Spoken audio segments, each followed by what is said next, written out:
one would have to think that if the propulsion system is as sophisticated as it would need to be to have these vehicles just hover, stop, noiselessly take off at right angles, do 3 to 5 to 6 to 20,000 miles an hour, one would think that the military application would then take the form of, rather than rockets and projectiles, that probably a particle beam would be used, some kind of a laser, some kind of a disabling beam to disable equipment, to cause disorientation among men and troops.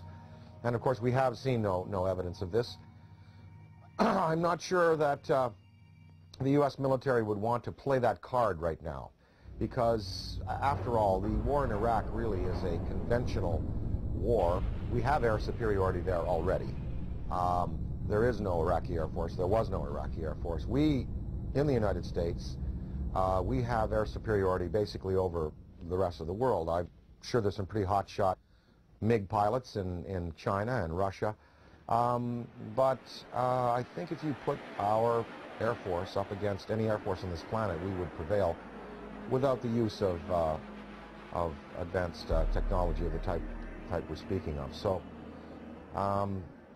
I think that the U.S., if they have these things, they would probably save them for a more drastic confrontation, perhaps a confrontation with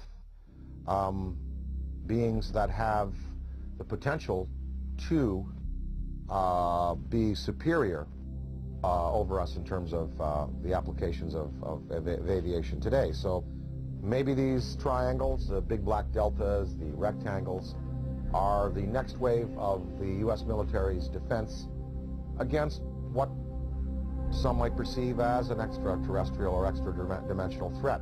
Maybe these weapons or these flight systems now are being prepared to confront a race of superior beings that could have designs on the planet that are malevolent.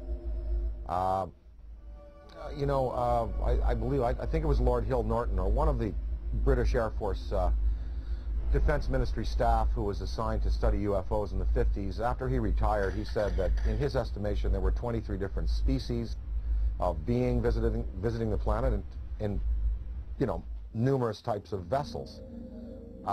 We know from the NASA UFO studies that you've done, and I think that theory, you know, there's nothing wrong with that theory that I can see that doesn't point to what you postulate, and that is that there are benevolent beings that are trying to heal the planet, hence the size of these ships that we're seeing in the STS cameras, and the fact that the ozone has holes in it, the fact that water could be a healing element there. What are these lifesaver-shaped little Dropostone-shaped ships conveying to our planet? Well, you know, we see them coming into the atmosphere, and on the STS tapes and other forms of exposure, they're not releasing personnel, they're not releasing projectiles, and no harm has come to the planet, you know, through their intervention. So one can assume perhaps that maybe there are benevolent beings out there and malevolent beings out there, and maybe the United States government is preparing weapon systems to deal with the malevolent beings. Ronald Reagan said in a speech, he said, what if there were a species from another planet that was threatening us? We would all find a way to work together. And one can only think about the Star Wars system and the fact that there we had satellite-mounted cannon. Well, they'd be good for shooting down rockets. They also might be good for shooting down other invasive vehicles that are coming into our atmosphere. Ronald Reagan himself spoke about a UFO sighting that he had when he was governor of California in the Beach King Air that they used to use. They were coming from Sacramento. His wife was with him, Sacramento to Los Angeles, and a saucer clocked the plane for a good 45 minutes. And Reagan spoke of it to a lot of people. And I think maybe, you know, part of his motivation in getting the Star Wars weapon system up might have been that to prepare ourselves for the day when other beings might come to this planet with designs of, who knows, taking minerals without authorization, taking people. You know, we're probably just going to have to wait to see. I occasionally think how quickly our differences worldwide would vanish if we were facing an alien threat from outside this world. Colonel Corso makes it clear that the Reagan administration's Strategic Defense Initiative, appropriately dubbed Star Wars, was primarily designed for use against the alien intruders. His contemporary successor, the anti-missile defense system, is also being designed with that as one of its principal objectives. It is true that a case can be made for attempting to provide a shield against the Russians and Chinese, although everyone knows that the Russians are not going to embark on a policy which would result in their total destruction. It is equally true that they, too, are aware of the visitors and know that the perceived threat from the visitors has been a major consideration in the planning of the anti-missile system.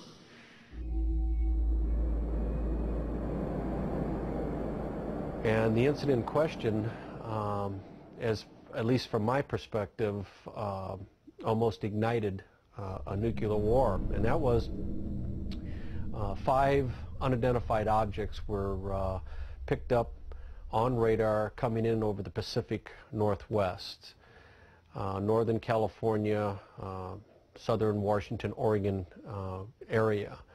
As these objects approached the coast, Strategic Air Command went on a alert. We were in a defense condition, or what is referred to as a DEFCON, Defense Condition 3, which means that the nuclear forces were ready, but they weren't on a ready stated alert. We elevated that to Defense Condition 4. Defense Condition 5 is launch. When we went on our alert, the Russians were also monitoring our nuclear armed forces as we were theirs, and so they knew that our bombers had gone to fail-safe. They knew that the launch codes had been given. They also knew that the hatches on the ICBM missiles had been removed and that we were getting ready to do a launch. I know that Nixon, President Richard Milhouse Nixon, picked up the phone and called the Kremlin. The White House notified the Kremlin that these objects were not, and I repeat, not a preemptive launch by us, that they too, the Russians, had been tracking these objects as they came in over the Bering Sea.